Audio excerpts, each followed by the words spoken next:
Barrister वकील साहब, आप फरमाइए, आपकी तो अपनी हुकूमत है, आपके दावे क्या हैं सर?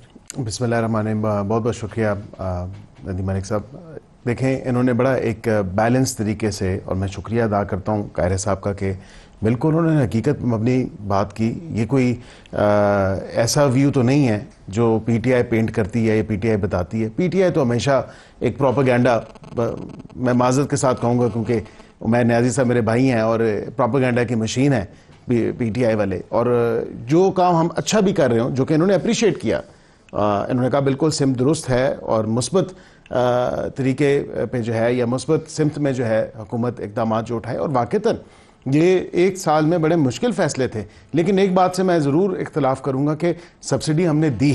आपको याद होगा 200 यूनिट या 200 से कम जो इस्तेमाल करते थे हम, तमाम MNA से जो डेवलपमेंट फ़ंड था वो वज़ीर आज़म साहब ने लिया, और उसमें जो बिजली के बिलों में रिलीफ था वो फराहम किया।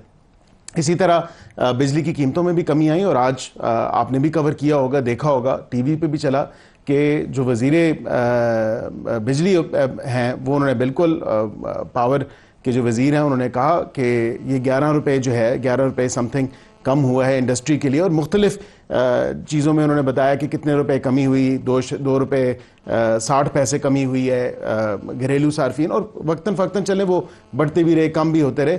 अभी जो हम कर रहे हैं वो बिजली की कीमतों में जो IPPs के साथ रीनेगोशिएट किया, और उसका समर जो है वो अवाम तक भी पहुंच रहा है, तो ये तमाम तर चीज़ें जो है हम वो कर रहे हैं। अब तरसीलात ज़र की अगर आपने बात की, बिल्कुल आपने खुद एदाद शुमार दे दिए, मैं उसको क्या रिपीट करूं। आप इन्फ्लेशन के ऊपर अगर बात करें, इन्फ्लेशन इस महीने की 1.5% पे आ चुकी है। तो मतलब ये तमाम तर चीज़ें वो हैं जो कोई हम झूठ तो नहीं बोल रहे, हम तो असल हकायक वही हैं जो वज़ीर आज़म ने आज बताए हैं, जो तमाम तर काबीना के सामने रखे गए, जो इवन के एक्सेप्ट करते हैं हमारे इत्तेहादी भी। अब मुखालफिन ना करें तो एक अलग बात है, लेकिन बरकैफ मैं ये ज़रूर कहूँगा कि अभी मेहनत की बेतहाशा और ज़रूरत है। स्टेबिलिटी आपने जो बात की, इकोनॉमिक स्टेबिलिटी, मैं इस बात का कायल नहीं हूँ कि पॉलिटिकल स्टेबिलिटी और इकोनॉमिक स्टेबिलिटी का कोई डायरेक्ट नेक्सस है।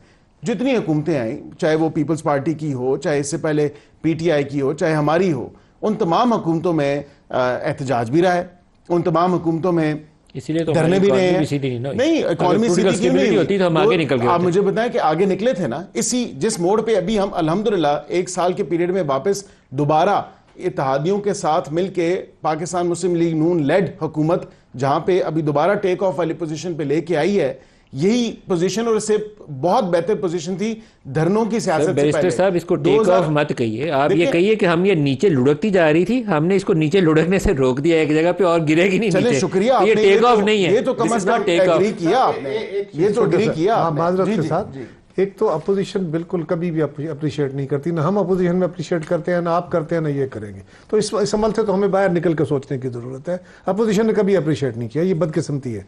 लेकिन दूसरी बात ये भी है, पहाड़ से पत्थर लुढ़क जाए तो पहले आप उसकी रफ्तार कम करते हैं, फिर उसको रोकते हैं, फिर वापसी का सफ़र शुरू होता है। तो अगर ये रोकने में कामयाब हुए हैं या उसको स्लो करने में, तो ये दुरुस्त सिमती है।